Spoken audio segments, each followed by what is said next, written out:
I stand before you not as an expert, but as a concerned citizen, one of the 400,000 people who marched in the streets of New York on Sunday, and the billions of others around the world who want to solve our climate crisis. As an actor, I pretend for a living. I play fictitious characters, often solving fictitious problems. I believe that mankind has looked at climate change in that same way, as if it were a fiction, as if pretending that climate change wasn't real would somehow make it go away.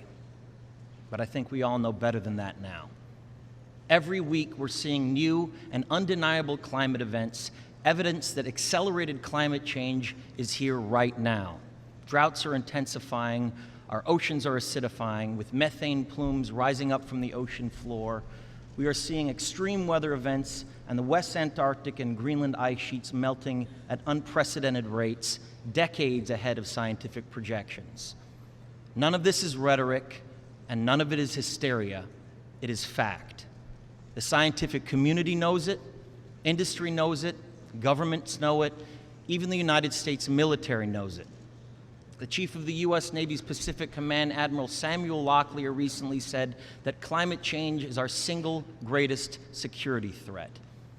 My friends, this body, perhaps more than any other gathering in human history, now faces this difficult but achievable task. You can make history, or you will be vilified by it.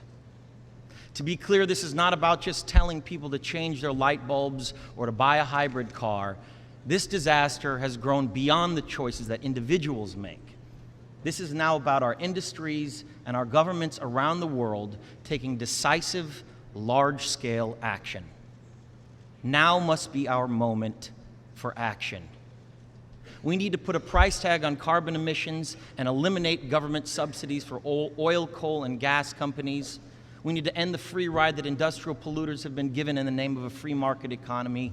They do not deserve our tax dollars. They deserve our scrutiny, for the economy itself will die if our ecosystems collapse. The good news is that renewable energy is not only achievable, but good economic policy.